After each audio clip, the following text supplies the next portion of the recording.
When I bought my first kayak, I bought it off the internet, sight unseen, and I didn't even get to try it for a few months because I received it in the dead of winter. And you know what? I don't regret it at all.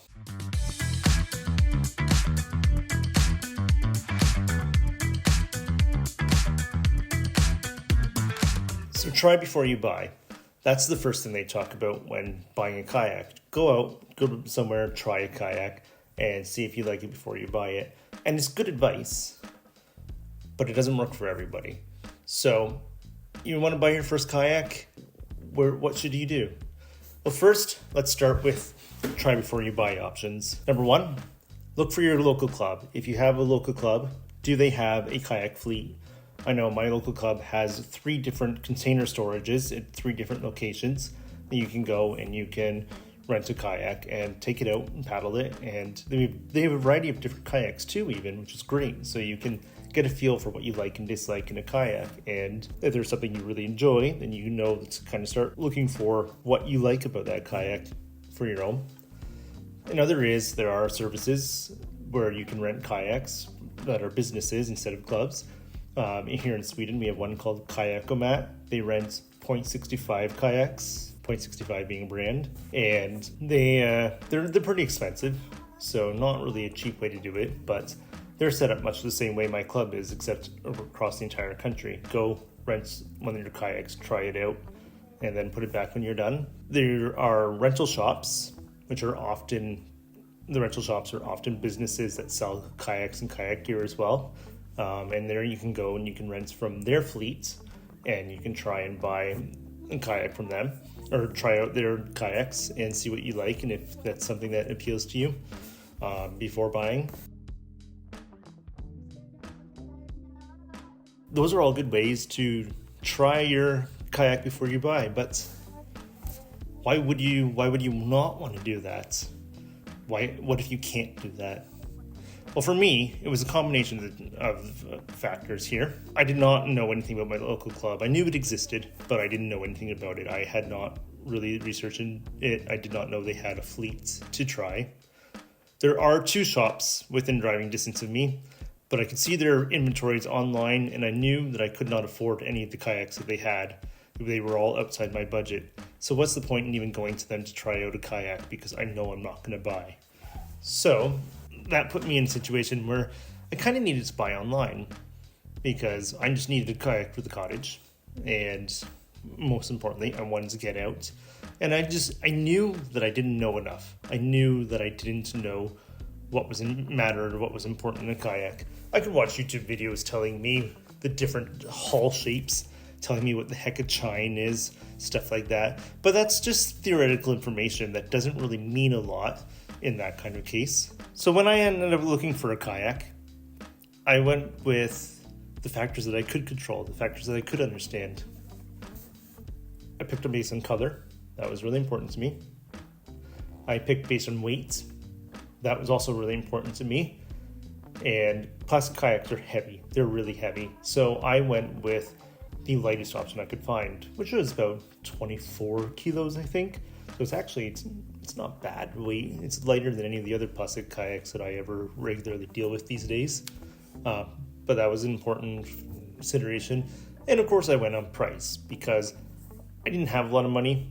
I knew I wanted to get a kayak to get on the water. And I knew that this would be my first, and this is important, this would be my first kayak, not my only forever kayak. This was the kayak to get me out there to learn what I liked and didn't like. I didn't know how to edge. I didn't really understand what edging was. And watching YouTube videos, yeah, they kind of explain it a bit, but there's a big difference between a video that explains something and actually being out there feeling for yourself what it is. I certainly wasn't going to do bow rudders or other fancy strokes. I wanted something with a rudder. I knew that I wanted a rudder over a skeg because I didn't know even how to turn at that point. I wasn't familiar with the sweep stroke yet, and the rudder was my best bet for making sure that I could turn when I needed to. And so that's what I looked for. I looked for something with a rudder. I looked for something that was the color I liked, price, and finally, weight. Those were the factors I can control, that I understood, that I knew I could get for a boat. So once I got the boat, there's more to consider. You can't just budget for the boat because you get a nice kayak, that's great, but how are you going to paddle it? You need to buy a paddle too, don't you? But you just blew your whole budget on a kayak.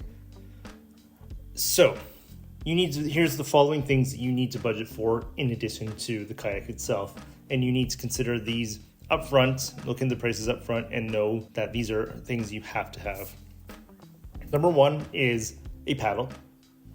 Absolutely critical having a paddle. Number two is a PFD. Equally as important, you should not be on the water without a PFD on under any circumstances. Well, some people might argue that, but it's a safety thing. Number three, you should have a paddle float to help you get back in the boat in the event that you fall out. Especially if you're new to this and you're still kind of learning all these things, a paddle float is a great assistive device to help you get yourself figured out. And you should have a bilge pump so that you can pump the water out of your kayak. So 3 pieces of safety gear, a paddle and a kayak. Other things you might consider is clothing. If you're in a warm environment, you might already have the clothing you need, just a bathing suit and a t-shirt and sunscreen or hat, whatever. But if you're in a colder environment like I am, you might need to actually look into some neoprene or dry suit or something, but that's for another video. So consider clothing and consider the environments you're in. So those are the factors that I think are what you should consider. Can you try before you buy? If you can't, it's okay. What variables can you control to get yourself out on the water to learn? Because now that I have had a few years in that kayak and getting to actually get out and try the other kayaks, because I have now been with my club for a couple of years, I know what I want in a new kayak. I'm actually, you can see in other videos on this channel, building a kayak right now that suits what I need. What I learned from this first kayak, I didn't like how high the back of the seat is. It could not lean back, which is prohibitive to rolling. And I didn't like that I had a very rounded chines, very rounded bow, no hard chines, because it made it very hard to keep the boat up on edge when I was practicing edging. I could do it, but it was difficult. It took a lot of effort to kind of hold the edge. So I'm building a new boat that resolves both of those issues and should be much more flexible to what I'm looking. I also have discovered that I personally prefer a skeg over a rudder. But everybody's different. My mother has a kayak with a really high back on her seat because she really likes that. She's only doing flat water casual paddling. She wants to be able to sit back and enjoy herself. I would never want that. So everybody's a little different. This is a good reason to just buy the boat, get out in the water, and learn. Give yourself a couple years of paddling with that boat, and learn what you like and don't like as you discover more and read more and do courses and whatever it is. It's better if you can try before you can buy, but don't feel like you have to, and don't feel like you're doing anything wrong if you don't. Happy paddling.